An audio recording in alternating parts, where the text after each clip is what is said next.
Mientras estábamos adorando, pensé que este día en todo el mundo, en grupos pequeños y grandes, la raza humana se presenta delante de Dios y lo adora, ¿sí? Y que tanta gente que está perdida, atrapada en sus codicias, atrapada en sus deseos, atrapada en su ignorancia, pero en todo el planeta hay grupos de personas que hoy están conectándose con el Señor para decirle que lo amamos, para adorarlo, para vivir nosotros conectados con Él. Qué enorme bendición. Y de hecho tomé ahora un par de fotos porque voy a mandárselos a mi congregación y saludarlos y decirles que nuestros hermanos en España y en Mongolia y en Sudáfrica y en Noruega y en Parral, Chihuahua, ¿verdad? Estamos delante de la presencia de Dios el día de hoy. Qué bendición. Muy bien. Pues Padre, te pido que nos ayudes esta mañana para oír tu voz, para entender tu corazón, Señor, para conectarnos contigo en lo que tú eres y en lo que tú haces, Señor. Que este día sea mucho más grande, Señor, tu verdad y tu espíritu, que todas las demás cosas que nos rodean, para que nosotros podamos, Señor, ser parte de tus propósitos. En el nombre de Jesús te lo pedimos. Amén. Bien. No acostumbro compartir con mi ordenador, pero tengo un montón de cosas que quiero compartir con ustedes y espero que pueda hacerlo todo en el espacio de tiempo que me dan. Les voy a pedir que abran sus Biblias al libro de Génesis y vamos a empezar hoy en Génesis capítulo 12. Y mientras ustedes lo buscan, quiero leerles otra cita de la Escritura. Pasaje que muchos de nosotros conocemos perfectamente bien, se encuentra en Romanos capítulo 8, a partir del verso 28. Dice, y sabemos que para los que aman a Dios, todas las cosas cooperan para su bien. Esto es, para los que son llamados conforme a su propósito. Porque a los que de antemano conoció, también los predestinó a ser hechos conforme a la imagen de su Hijo, para que Él sea el primogénito entre muchos hermanos. Y a los que predestinó, a estos también llamó, a los que llamó, a estos también justificó, a los que justificó, a estos también glorificó. Este pasaje, Romanos 8, 28 al 30, nos habla de la naturaleza de nuestra conexión con Dios. Es muy importante entender esto porque tiene que ver, dice el pasaje, con aquellos que han sido llamados conforme a su propósito. Ahora, en la mentalidad humana, en las religiones del mundo, y literalmente me refiero a todas las religiones del mundo, la conexión de nosotros con Dios es para que Dios me ayude en mi vida, para que Dios me resuelva una situación, para que Dios me provea alguna necesidad, etcétera. Y de alguna forma u otra, Dios existe para ayudarme. Ese pensamiento es el pensamiento operativo de todas las religiones del mundo y sobre todo en la cultura occidental, en el mundo post-cristiano en que vivimos, ¿verdad? Como se le llama, ese es como se piensa. Y eso es aquí en Europa, eso es en Norteamérica, en América Latina. El pensamiento del ser humano es que Dios está ahí para ayudarme a mí. Y cuando yo me conecto con Dios, cuando le pido a Dios, cuando le ruego a Dios, cuando de alguna forma u otra yo busco tener una conexión con Dios, es con ese fin. Y de hecho la mayoría de los seres humanos inclusive nos sentimos mal al respecto. Y decimos, sí, es que somos muy convenencieros, solo nos acercamos a Dios cuando tenemos necesidad, cuando algo malo nos sucede. Entonces, no somos ignorantes los seres humanos acerca de esta manera de funcionar. El problema es que eso está completamente apartado de la realidad de la redención en Cristo y del propósito de Dios en Cristo. ¿Sí? Ahora dice, pero Dios me ha contestado muchas oraciones. Claro, Dios es bueno, Dios es generoso. Hay gente en la calle que no conoce de Dios nada y le pide a Dios y Dios en su bondad les concede. Sí, yo puedo contar historias de gente que de Dios no conocía ni la D mayúscula, ¿verdad? Y sin embargo, en un momento de crisis clamaron a un Dios desconocido y ese Dios bueno respondió a su favor. ¿Sí? Es más, la Biblia dice que Dios a todos nosotros, a todos los de afuera, nos da vida y aliento y todas las cosas, a todos, al bueno, al malo, al feo, al pobre, al rico, al ignorante, al educado, a todos Dios nos sostiene, ¿verdad? Y entonces nos damos cuenta que este pensamiento de que Dios está ahí para el momento de mi necesidad, para cuando yo me enfrento a algo que supera mis fuerzas, si bien es cierto, no tiene nada que ver con la Biblia. Y no tiene nada que ver con Cristo. Y no tiene nada que ver con una verdadera conexión con Dios. Aquí dice que a los que aman a Dios, Dios hace que todo les ayude a bien, pero dice, a los que conforme a su propósito son llamados. Entonces, cuando nosotros venimos, o más bien cuando Cristo viene a nosotros y nos toca y nos rescata, lo que hace es incluirnos en su propósito y nuestra vida cobra significado por vez primera. El mundo vive buscando significado, no sabe de qué se trata la vida. No sabe por qué está aquí. Y busca su significado en el afecto que tiene con una persona, ¿verdad? Ama a su mujer, a su novia, a su niño, a su gatito, ¿verdad? Y en eso trata de buscar algún significado, pero eso se acaba. O busca significado en tener una carrera y hacer un sacrificio para superarse y salir de la pobreza y estudiar y encontrar la manera de llega a ser un abogado, un médico, qué sé yo, y busca propósito en aquello. Pero el problema es que los años pasan y la edad te alcanza y un día aquello se acaba. ¿Sí? Y el propósito...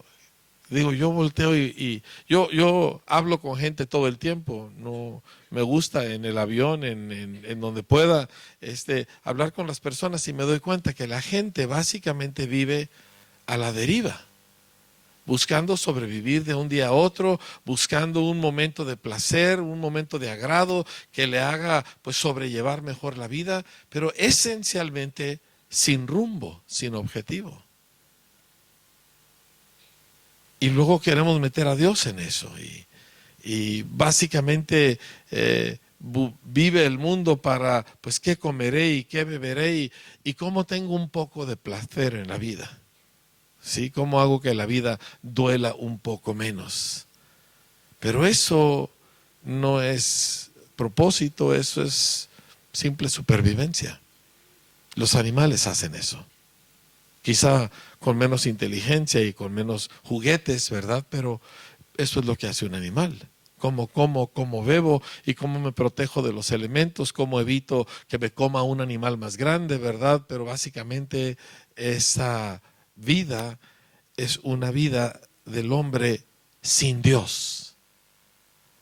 Ahora es importante entender que el hombre no fue creado para estar sin Dios. Y nosotros volteamos y vemos a la gente y pensamos que es normal, pero el hombre sin Dios no es hombre. Para ser humano necesitas tener a Dios adentro. Ahora ese no es el tema de hoy, pero es importante decirlo, que el ser humano sin Cristo adentro ni a animal llega. ¿Sí? ¿No lo crees? Lee el periódico, ve el noticiero. ¿Sí? El hombre le hace a su semejante lo que ningún animal le hace a su semejante. ¿Por qué? Porque el hombre fue creado para tener a Dios adentro y en el momento que Dios y el hombre no están conectados es una catástrofe. Bien, pero el objetivo de Cristo no es solamente salvarnos de los muchos dolores que nos ha causado una vida sin Dios. El objetivo de Cristo, el propósito de Dios es mucho, mucho más grande. ¿Sí? La pregunta para nosotros esta mañana es si nosotros queremos al Dios de la tradición religiosa, que es Dios ayúdame con mi vida, o si queremos al Dios de la Biblia, que es Dios me está incluyendo en su propósito. Esto es esencial, Porque podemos estar un grupo de personas en este mismo lugar, con la misma alabanza, escuchando la misma predicación y tener dos rumbos completamente diferentes. Uno buscando solamente qué me va a decir ese pastor, predicador, orador, conferencista, lo que sea. ¿Qué me va a decir que me ayude para que Dios me haga el milagro que yo necesito? Y el otro va a estar diciendo, ¿qué me va a decir que me ayude a entender dónde Dios va caminando para yo caminar junto con Él? Son dos cosas totalmente diferentes. Y la mayoría de la iglesia, o un número demasiado significativo en ella, no entiende o no se ha detenido para definir cuál de estos dos caminos va a tomar. ¿Sí? Entonces, repito, la promesa es que a los que aman a Dios, Dios hace que todo funcione para bien, pero da una especificación, dice, para los que son llamados conforme a su propósito. Ahora, quiero hablar acerca de alguien que fue llamado con propósito, se llamaba Abraham, y todos conocemos a Abraham súper famoso, y lo encontramos en Génesis capítulo 12. Dice que Dios había dicho a Abraham, vete de tu tierra y de tu parentela y de la casa de tu padre a la tierra que yo te mostraré. Dice, y haré de ti una gran nación. Esto es clave, esto es importante. La primer indicación de propósito que Dios le da a Abraham es esta. Dice, voy a hacer de ti una gran nación. Dice, y te bendeciré y engrandeceré tu nombre y serás bendición. Bendeciré a los que te bendijeren y a los que te maldijeren maldeciré y serán benditas en ti todas las familias de la tierra. Pero el propósito tenía que ver con formar una nación, un pueblo, ¿sí? El propósito tenía que ver con una comunidad de gentes en la cual Dios se pudiera manifestar. Y de hecho, para ser más preciso, tenía que ver con formar un pueblo en el cual Dios pudiera venir y hacerse hombre y crecer como hombre en ese pueblo y luego llevar a cabo nuestra redención. Así que desde aquí Dios está preparando el camino para que 2000 años después pudiera haber una nación con una identidad, con una cultura, con una manera de funcionar que fuera idónea para que Él mismo se hiciera un ser humano dentro de esa nación. Y eso es exactamente lo que Dios sigue haciendo hoy. Porque el propósito de Dios tiene que ver con un pueblo, no con un individuo. El único individuo que sobresale en todo esto se llama Jesús de Nazaret. Pero nosotros, aunque somos individuos y Dios trata con nosotros como individuos, es para hacernos parte de una comunidad y de un pueblo que va a mostrarle al mundo la gloria y la belleza de quien es Dios. ¿Sí? Este es su propósito, es la formación de un pueblo. Diga conmigo en voz alta, un pueblo.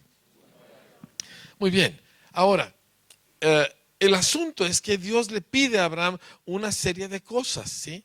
Abraham había tenido una experiencia en Ur de los Caldeos. Ahora, Ur de los Caldeos, una ciudad al sur de Mesopotamia, en su tiempo era el Londres o la Nueva York de su generación.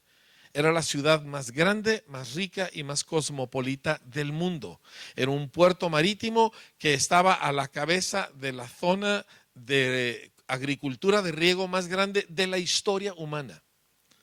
Lo que es Mesopotamia, en la tierra de los dos ríos, estaba surcada de canales de irrigación y aquel lugar era una riqueza espectacular. Si tú te metes en internet, buscas un poco en Google o en Wikipedia lo que son los sumerios y tú ves las obras de arte que esa gente hacía y dices, wow, qué impresionante cultura. Eran extraordinariamente ricos y sofisticados. Ur de los Caldeos tenía como rey al famoso Hammurabi, que escribió el Código de Leyes de Hammurabi. Entonces no era un grupito de gente ignorante y pobre como luego vemos en algunas películas cristianas de bajo presupuesto. ¿Sí?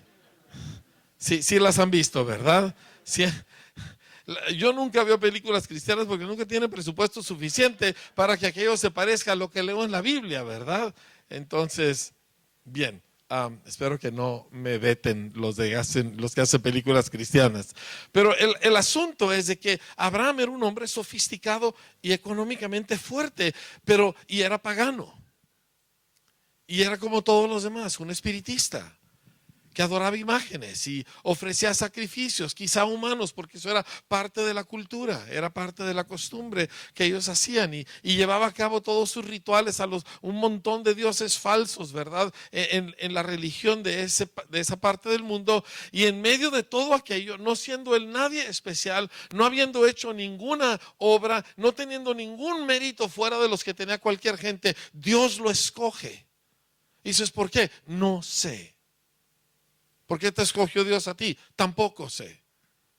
¿Por qué a mí? No lo entiendo hasta el día de hoy. Tengo 38 años caminando con Cristo. Y conozco gente mejor que yo que no sigue a Cristo. ¿Alguien aquí también? ¿O soy el único? ¿Sí? ¿No tienes vecinos, amigos, compañeros de trabajo que fácil son mejores personas que tú y no están en Cristo? ¿Sí o no? A ver, levanta la mano si tienes algún conocido así que fácil te gana a ti en bondad, en decencia y todo eso, y sin embargo no está en Cristo. Levanta la mano si conoces uno. Dice, ¿y entonces por qué tú estás aquí? ¿Por qué no está él? Porque Dios escoge. Y Dios escoge a Abraham de la nada, sin dar razones, y se le aparece. ¿Sí? Y la Biblia dice en Hechos 7, versículo 2, solamente apúntalo, no lo busques, dice, el Dios de la gloria apareció a nuestro padre a Abraham estando en Mesopotamia antes de que morase en Harán. Entonces, estando en Ur de los Caldeos, Dios se le aparece. Y esta experiencia tiene tanto impacto en Abraham que aparentemente se la comparte a su familia, afecta a su familia, a grado que su padre Taré se lleva a toda la familia rumbo a Canaán, dice la escritura. Pero no llegan. Llegan a una ciudad llamada Harán, que literalmente significa demora, ¿sí? Y ahí se establecen y ahí se quedan y no avanzan. Y entonces cuando muere Taré, dice la escritura que entonces Abraham finalmente continúa el viaje al cual Dios le había llamado. ¿Sí? Por eso dice en Génesis 12:1, pero Dios había dicho a Abraham, desde Ur de los Caldeos, 10, 15, 20, 30 años antes, no sabemos, Dios ya le había hablado y no le había vuelto a hablar porque ya le había dicho qué hacer. Y le dijo específicamente, vete de tu tierra, vete de tu parentela, vete de la casa de tu padre. Abandona todo lo que conoces. ¿Por qué? Porque yo tengo un proyecto totalmente nuevo. Yo quiero hacer una cultura completamente diferente. Una nación que piensa y funciona de otra manera, que refleja al cielo. Y todo lo que tú sabes que has aprendido de tu familia y de tu cultura y de tu parentela no me sirve. Así que lo necesitas dejar porque yo tengo una forma completamente nueva de funcionar y voy a crear una nación que tiene una cultura radicalmente diferente a la que tú conoces. Ahora, este llamado sigue vigente, familia. Si tú y yo vamos a ser parte del propósito de Dios, nosotros necesitamos dejar atrás nuestra cultura familiar. Necesitamos dejar atrás lo que nuestra cultura general nos pone. Los mexicanos estamos orgullosos de ser mexicanos. Le proclamamos al mundo las bondades de México y de la comida mexicana. Vaya, ¿verdad? Que todos sabemos que el rapto va a llegar a México 6 meses antes que al resto del mundo. Sí sabían eso ustedes, ¿verdad? Porque la delegación mexicana va a preparar la comida para las bodas del Cordero. Porque en México se come bien, ¿sí? Pero el asunto es de que todos nosotros pensamos que la cultura que nosotros tenemos es la buena y Dios viene y nos dice, deja tu cultura, deja tus costumbres, deja lo que tú crees que sabes, deja lo que a ti te dijeron que era bueno, porque yo tengo un proyecto totalmente diferente. Yo voy a formar una nueva nación. Mucha gente cristiana nunca da este paso. Dicen, ¿por qué Dios no me habla? Porque Dios ya le había dicho, deja tu tierra y tu parentela y la casa de tu padre. Pero es que en mi familia, es que en tu familia no conocían a Dios. Pero es que en mi pueblo, es que en tu pueblo caminaban bajo la influencia de dioses extraños. Todo eso se hace a un lado. Pues es que yo opino, pues es que tu opinión fue formada en los años que tú caminaste sin Cristo, así que déjala. Hay algo nuevo. ¿Sí? ¿Quieres lo nuevo o quieres más de lo mismo? Dos dijeron, ¿quieres lo nuevo o quieres más de lo mismo? Lo nuevo da un poco de miedo. Lo nuevo asusta. Pero quieres estar donde estás ahora dentro de 20 años. Entonces haz algo al respecto ya.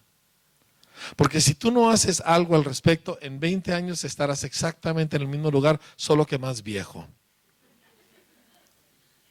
Ahora, Abraham finalmente responde al llamado y se va. Dice en Génesis 12 que él, cuando muere ya Taré, dice, y se fue Abraham como Dios le dijo, y Lot se fue con él, y era Abraham de 75 años cuando se fue de Harán. Tomó pues Abraham a Sarai su mujer y a Lot su hermano y todos los bienes que habían ganado y las personas que habían adquirido en Harán, y salieron para ir a tierra de Canaán, y a la tierra de Canaán llegaron. Y pasó Abraham por aquella tierra hasta el lugar de Siquem, hasta el encino de More, y el cananeo estaba entonces en la tierra. Ahora la historia nos dice que los cananeos eran una cultura muy perversa y muy violenta, que practicaban rituales verdaderamente espantosos. Aparte de sus rituales de orgías sexuales, el asesinato de niños en sacrificios ritualísticos era común entre ellos. Y por eso Dios le dijo a Abraham que esa gente sería eliminada por causa de la terrible maldad con que habían llenado la tierra. Luego a veces lee uno la Biblia y piensa que todo era bonito. Abraham llegó a un lugar altamente peligroso. Y él tenía un grupo más o menos numeroso, pero vaya, aunque él tenía un campamento de algunas cientos de personas, sin embargo, pues estaba en una nación donde básicamente su vida y sus bienes peligraban, y se aparece nuevamente Dios a Abraham. Después de tantos años se le vuelve a aparecer. ¿Por qué? Porque Abraham dio un paso de obediencia y dio un paso de fe. Y salió, dice, sin saber a dónde iba. Y sin que él entendiera el proceso, Dios se encargó de que él llegara al lugar que Dios quería. Tú puedes confiar en el Señor. Tú te la puedes jugar con Dios. Él sabe exactamente lo que está haciendo con tu vida y Él es bueno. Esos amenes sin convicción están fatales. Fatales, vergonzosos, ¿sí? Con Z. Porque la verdad es que no creemos que Dios es bueno. Creemos que nosotros somos los dueños de nuestro destino. Creemos que nosotros somos los que definimos las cosas. Creemos que todo depende de mí. Y es una mentira tan terrible, ¿sí? Y lo único que Dios nos pide a nosotros es que descubramos que Cristo es bueno y que podemos confiar en Él y que nos juguemos el todo por el todo con Él. Que si Él dice verde, sí Señor es verde. ¿Por qué? Porque confío en ti, porque sé quién eres y si tú dices vámonos, yo me voy. Y si no me dices a dónde, tú sabrás cómo llegar a donde tenemos que ir porque Dios es bueno en gran manera. Total, llega ahí Abraham y Abraham dice la escritura en Génesis 12:7 que edificó un altar a Dios quien le había aparecido. Y luego se pasó de ahí a un monte al oriente de Betel y plantó su tienda, teniendo Betel al occidente y Ai al oriente, y edificó ahí otro altar a Dios e invocó el nombre del Señor.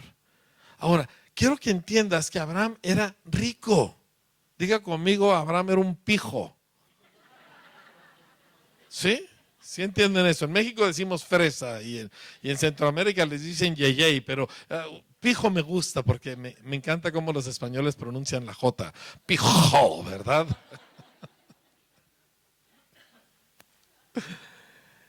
Él podía comprar una casa. Él podía comprar una ciudad. El hombre era riquísimo. Y vivía en tiendas portátiles, fáciles de mover, con pocas pertenencias, ¿sí? móvil para poderse ir de un lugar a otro. Y la Escritura dice que hacía esto porque esperaba una ciudad. Él había salido de Nueva York, él había salido de Londres o de Madrid, ¿verdad? Como dicen, de Madrid al cielo y un agujero para verlo. Pero el asunto es que él conocía ciudades, pero había visto la ciudad de Dios y ninguna ciudad terrenal le satisfacía. Así que vivía en tiendas, pero edificaba altares. Y lo primero que vemos de la nueva cultura que Dios va a establecer, esta cultura de fe que Abraham está empezando, es que hay un énfasis, una prioridad en la adoración. Primero invierto en edificar adoración. Mi casa, mis necesidades, lo manejo de una manera más temporal. Planta sus tiendas, pero construye altares. En la religión, la gente construye su casa, construye su necesidad y planta ahí de vez en cuando una que otra cosa de Dios, pues para tomar a Dios en cuenta. Pero en el pueblo de Dios, adoración es central. Y lo ves a lo largo de la historia. Cada vez que el pueblo de Dios avanza, por ejemplo en el Éxodo, salen de Egipto, tremenda liberación, gloria a Dios, que pasan por el mar, todas esas cosas, y Dios se los lleva a un lugar y los para por un año entero. ¿Con qué objetivo? Para que le construyan un lugar de adoración. Todo un año parados ahí para hacer el tabernáculo. La segunda mitad del libro de Éxodo, de eso se trata. Toda la segunda mitad de la construcción del tabernáculo. Y luego el siguiente libro, todo Levítico, tiene que ver con adoración. Todo Levítico de eso se trata. Y luego lo vemos después del exilio, cuando el pueblo de Israel es expulsado, ¿verdad? Por causa de sus pecados, cuando regresan del exilio y llegan bajo Zorobabel y Josué, lo primero que hacen es levantar el altar de Dios y luego construir el templo. No hay muros, no hay casas, pero hay templo. ¿Por qué? Porque en el pueblo de Dios y en la cultura del cielo, lo primero es adoración. Y si no me lo crees, te vas a Apocalipsis 4 y 5 y cuando llegas a la escena celestial, lo que encuentras es todo mundo completamente absorto en adoración. Adoración es de lo que se trata nuestra vida. Y no es porque es un deber, es que el momento que tú ves a Dios, caes postrado. El momento que tú ves a Cristo, te enamoras total y absolutamente de Él. Y tu vida se convierte en cómo le doy yo a Él gloria y cómo lo honro y cómo lo hago a Él famoso, porque lo has visto. La primera petición que Jesús nos enseñó en la oración que se conoce como el Padre Nuestro es: santificado sea tu nombre, que todos vean tu gloria, que todos se den cuenta de lo extraordinario que eres, que todos reconozcan que tú eres único. Si la vida cristiana que tú vives todavía no ha llegado al lugar donde construyes altares, y tus tiendas, pues la plantas, ¿verdad? Pero construyes tus altares. Si todavía no llega ahí, entonces tienes un par de pasos importantes que dar para que entres en el propósito de Dios. Dios hizo a su pueblo para su gloria. Y el punto más alto, la cúspide de la vida nacional de Israel, fue precisamente cuando David, porque él estableció la adoración en el corazón mismo de la nación y la hizo el centro de la vida nacional. Como resultado, lograron todas las conquistas que Dios les había prometido, pero es porque finalmente ellos edificaron su altar y entonces pudieron plantar sus tiendas. Y es importante para nosotros que nosotros cambiemos cómo funcionamos. ¿En qué inviertes tu tiempo? ¿En qué inviertes tu dinero? Es más, ¿en qué inviertes tu tiempo de oración? Te levantas en la mañana, te vas a un rincón, tomas tu Biblia. Dime cómo divides ese tiempo. ¿Cuánta adoración hay ahí? ¿Y cuánto? Ay, Señor, ayúdame con esto. Y ay, Señor, este marido que ya no lo aguanto. Y ay, Señor, ¿verdad? Con este hijo rebelde. Y ay, Señor, la situación en el trabajo, que estoy de paro, Señor. Y ay, Señor, ¿qué estás edificando? Entonces, el reino de Dios y la cultura de Dios y el pueblo de Dios gira en torno a la gloria de Dios. Y cuando tú giras en torno a la gloria de Dios, Dios se encarga de todo lo demás. Ahora, hay mucho más que ver al respecto. pero no tenemos tiempo, así que vamos a continuar un poco. Abraham pasa toda una serie de vivencias y de experiencias, ¿sí? Pero cuando llega hacia el final de lo que él llevaría a cabo, ¿verdad? Ya pasó por una cosa y por otra, y Dios le habla acerca de la descendencia que va a tener y los problemas que tuvo porque lo trató de hacer él con su fuerza y produjo a Ismael, que fue un desastre, y finalmente nace Isaac, el hijo de promesa, y Dios le da una serie de promesas al respecto. En Isaac te será llamada descendencia, y entonces un día Abraham está en su tiempo con Dios y Dios le dice: toma a Isaac, tu hijo, tu único, al que tú amas, y llévalo y ofrécelo en sacrificio en el lugar que te mostraré. Y la Biblia dice que Abraham se levantó de madrugada para obedecer a Dios. Sí, los cristianos que yo conozco decimos: no, pues Dios está tratando conmigo. Sí, ¿cuánto tiempo? Pues como 7 años, ¿verdad? Está tratando conmigo acerca de esto. Abraham se levantó al día siguiente en la madrugada y se encaminó. ¿Por qué? Porque él conocía a Dios. El asunto es que él viene y ofrece a Isaac. Dice: pero no lo mató. No, no lo alcanzó a matar, pero él no iba así en plan de a ver qué pasa. Él lo iba a matar porque Hebreos nos dice que él pensaba que Dios es poderoso para levantar aún de entre los muertos. O sea, Abraham creyó que Dios iba a resucitar a Isaac. Pero como dice una canción que me encanta, que cuando levanta el cuchillo y el ángel lo para y le dice: Abraham, aunque esto tiene que suceder algún día, no será tu hijo. Todo esto tenía que ver con la venida de Jesús. Todo esto tenía que ver con que un día, a través de su descendencia, Dios iba a enviar a uno que era el Hijo mismo de Dios. Y ese sí iba a morir, y el cuchillo no se iba a detener para llevar a cabo nuestra redención. Ahora, cuando él hace esto, Dios le habla a Abraham, ¿verdad? El ángel le dice a Abraham: detén tu mano, ahora conozco que temes a Dios, ¿sí? Y le dice, le da una promesa y le dice: por mí mismo he jurado, declara el Señor, que por cuanto has hecho esto y no me has rehusado tu hijo, tu único, de cierto te bendeciré grandemente y multiplicaré en gran manera tu descendencia como las estrellas del cielo y como la arena a la orilla del mar, y tu descendencia poseerá las puertas de sus enemigos. Una frase clave, ¿sí? Esa misma frase se repetiría de vez en vez.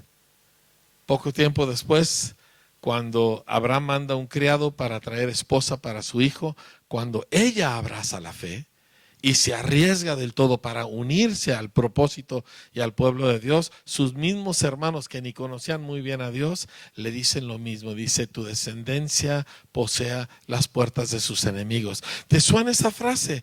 Claro que sí, porque en Mateo 16 Jesús dijo: yo edificaré mi iglesia y las puertas del infierno no prevalecerán contra ella. Todo tenía que ver con el pueblo de Dios, con Dios levantar una nación, una iglesia, con Dios levantar un pueblo diferente en medio de todos los demás pueblos, pero diferente a ellos, para hacer luz en medio de las naciones y traer salvación a todo el mundo. ¿Sabes cuál es la respuesta de Dios a las diferentes necesidades y situaciones de las naciones? La iglesia, su pueblo. Nosotros somos la respuesta. Y no estoy hablando solo de la reunión dominical, aunque es parte, pero nosotros, la comunidad de los discípulos de Cristo, la comunidad de los que seguimos a Cristo, nosotros somos el plan A de Dios y no hay plan B. Punto. Y tú lees a través de la historia y la respuesta de Dios no son ejércitos, no son gobernantes, no son programas sociales. La respuesta de Dios es gente que ha sido conectada con Él a través de Jesucristo. Y esa gente cambia el mundo. No de una forma espectacular, no saliendo en las primeras planas de los periódicos, ¿verdad? Porque algunos cristianos así lo entienden. No, es que queremos que se den cuenta que somos muchos. Bueno, no somos ni tantos, ¿verdad? Y queremos, y que en el noticiero reporten sobre lo que hicimos. No. ¿Sabe usted que en el primer siglo nadie escribió acerca de los cristianos por casi 100 años? Porque eran, según los hombres, irrelevantes. ¿Sabe cuándo empezaron a escribir acerca de ellos? Cuando ya el pueblo cristiano había conquistado Roma. Los cristianos entraron, el esclavo, la sirvienta, ¿verdad? El empleado, y llevando el evangelio, llevando el evangelio, llevando el evangelio, afectando a sus familias, al ejército, a la policía, a los comercios. Y un día voltea a Roma y el pueblo de Dios tiene todo el imperio romano invadido, sin que se hubieran dado cuenta. Aquí por debajo, cambiando familias, cambiando barrios. Tú tomas un cristiano, y estoy hablando de uno de a veras, que conoce a Cristo, que ama a Cristo, lo metes en un salón de clases en la universidad con 50 alumnos, paganos, impíos, borrachos, ¿verdad? Que todos no hablan más que de sexo y de cosas por el estilo, y metes uno que ama a Cristo y le cambia el ambiente a toda la clase. Uno solo. A veces vienen conmigo muchachos que dicen, es que soy el único cristiano en mi salón. Le digo, pobres de tus compañeros. No pueden pecar a gusto. Metes un empleado cristiano en una dependencia corrupta, ¿verdad? Donde el que no roba hace otras cosas malas, y entra uno que ama a Cristo, un cristiano descarado, como me gusta llamarles, ¿verdad? Sí, uno que no le da vergüenza seguir a Cristo, uno que entiende que está en el propósito de Dios, y es una dependencia con 120 empleados, y un solo cristiano cambia el ambiente. Un solo cristiano detiene la corrupción. Un solo cristiano hace que todos tengan que esconder sus maldades y cambien los temas de conversación, porque este canijo cristiano tiene que arruinarlos la vida. Gloria a Dios, para eso estamos. Amén.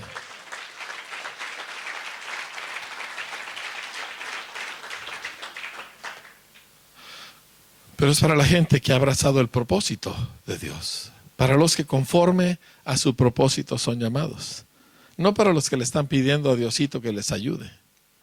Sí, los que le piden a Diosito que les ayude, pues como quiera que se te ayuda, porque Dios es muy buena onda. Sí. Pero no se trata de eso. La gente dice, Dios súpleme. Dios le suplió a Abraham cuando todavía era pagano. Pero lo que hizo que Abraham fuera alguien diferente y que valiera la pena su vida es que él fue llamado al propósito eterno de Dios de crear un pueblo. Y yo he venido a este lugar, este día, de parte del Señor, para llamarte al propósito de Dios. Para dejar tu familia y tu tierra y tu parentela y tu cultura y tus metas y tu criterio y tu opinión, dejar todo eso atrás y abrazar el propósito eterno de formar un pueblo para Dios, donde Dios se pueda hacer visible a un mundo que está muerto y ciego. Y la pregunta para ti es si tú abrazarás ese llamado. La diferencia es una vida que significa algo o una vida que se desperdicia toda la vida. Y como puede que te la pases bien, puede que te la pases mal, da igual. No valió para nada. En cambio, los que caminan en el propósito de Dios, su vida deja una huella eterna en mucha gente y en el corazón de Dios. Entonces voy a pedirte que cierres tus ojos un momento, porque quiero que hagamos un par de oraciones. ¿Sí? Y la primera de estas es que tú te des cuenta que tú estás aquí porque Dios escogió tu vida para Él. No por méritos tuyos, no porque vio algo en ti más bueno que en los demás, sino porque Dios es bueno. Pero para que se haga la conexión, tú necesitas aceptar ese llamado. Dios llama, pero tú necesitas ahora poner tu fe y tu vida completamente en Él. La Escritura dice, a los suyos vino, pero los suyos no le recibieron. Pero a los que le recibieron, a los que creen en su nombre, les dio el derecho de convertirse en hijos y en hijas de Dios. Y la pregunta es, tú que estás aquí, que todavía no eres un seguidor de Cristo, ¿te gusta? Quizá vienes, quizá no es la primera vez que vienes, o quizás sí. Y crees en Dios y le pides a Dios, pero todavía no eres un discípulo de Jesucristo. Y la pregunta para ti esta mañana es que Dios te está llamando, ¿aceptarás su llamado así como un Juan y un Pedro y un Mateo y todos ellos que dejaron todo para seguir a Jesús? Ser parte de su propósito. Si tú quieres hacer eso esta mañana, abrir tu corazón a Cristo y rendir tu vida a Él para seguirlo, lo quieres hacer, nunca lo has hecho antes y lo quieres hacer hoy, me encantaría que me lo indicaras, levantando tu mano o algo, señalándome: yo, pastor, yo necesito a Cristo, yo quiero rendirle mi vida a Él. Y yo voy a hacer una oración contigo. Veo tu mano, hija, Dios te bendiga, gracias. Y la tuya también, puedes bajarla, ¿sí? Y veo su mano, caballero, Dios le bendiga. Y también veo su mano aquí adelante, gloria a Dios. Hay alguien más, le pides a Dios, vienes aquí porque quieres algo de Dios, pero te estás dando cuenta, Dios me está llamando a seguirle, Dios me está llamando a ser como Pedro y como tantos, como un Andrés y como un Jacobo, y sí, Señor, sí voy a creer en ti, y sí te voy a seguir, y sí voy a poner mi vida completamente a tu disposición, y sí voy a poner mi fe en Cristo. ¿Habrá alguien más que nunca lo ha hecho y quieres aprovechar esta oportunidad y no has levantado tu mano? Señálamelo. Dices, ¿por qué lo tengo que señalar? Porque esto se hace en público, como Jesús murió en público por nosotros. Gracias. Esto no es una cosa que se hace en secreto. Gracias, hija. ¿Sí? Dios te bendiga. Muy bien. Wow. Voy a hacer una oración muy sencilla y te voy a pedir que tú la hagas conmigo. Puedes usar mis palabras. Veo su mano, caballero, puede bajarla. Gloria a Dios. Voy a hacer una oración muy sencilla. Puedes usar mis palabras, puedes usar tus propias palabras. Pero te pido que hagas dos cosas. Que la hagas de corazón y que la hagas en voz audible. Porque la Biblia dice que si con tu boca confiesas a Jesucristo y con tu corazón crees, ¡pum!, se hará la conexión y tú estarás dentro del propósito de Dios. Entonces cierre sus ojos conmigo, y a todos los que ya han entregado su vida a Cristo, hagan esta oración en voz alta conmigo para apoyar a los que la hacen por primera vez. Te voy a pedir que le digas así: Señor Jesús, dilo fuerte, Señor Jesús, yo creo en ti, eres el Hijo de Dios que descendió del cielo para salvarnos. Hoy pongo mi fe en ti. Te entrego mi vida. Te entrego mi corazón. Y te pido, Señor, ven a vivir en mí. A partir de hoy, yo te seguiré. Confiaré en ti. Y tú cumplirás tu propósito en mí.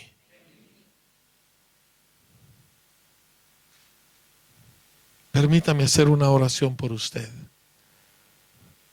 Padre, tú has oído las oraciones sinceras, Señor, de hombres y mujeres en este lugar. Te pido que tu Espíritu Santo los llene. Te pido que traiga a sus vidas tu presencia y tu amor. Y que ellos experimenten la revolución que la fe en Cristo trae a cualquier persona. Cambios inesperados, imposibles. Y sobre todo, paz con Dios. Los bendigo en tu nombre, Señor. Amén. Wow. Si tú hiciste esta oración por primera vez, de corazón la hiciste, Nunca habías hecho algo así antes y hoy lo hiciste. Quiero que entiendas esto, que Dios oyó tu oración. Y cuando tú creíste, lo que Cristo hizo en la cruz se hizo efectivo en tu vida. Y la brecha que te separaba de Dios fue quitada. Y de repente tienes acceso a Dios. Y dices, así de fácil. No fue fácil. Le costó al Hijo de Dios su vida. El costo fue muy alto, pero lo pagó Él. Y tú solo tuviste que creer, pero te va a cambiar la vida por completo. Y nosotros queremos ayudarte en esta nueva vida. Queremos ayudarte a caminar, a aprender cómo se camina con Dios, cómo se vive esto. Y para ello, yo sé que hay una mesa de contacto, de información ahí atrás, donde tú puedes ir y decirles, yo hice esta oración ahora, y ahora ¿qué sigue? Y ellos te van a ayudar. Y pues nosotros, los que amamos a Cristo, estamos aquí para ayudarte a ti, como un día alguien nos ayudó a nosotros. Los amo, los bendigo. Que Dios haga cosas maravillosas que nunca imaginaste y cumpla su propósito en esta iglesia y en esta bella ciudad. Dios les bendiga a todos.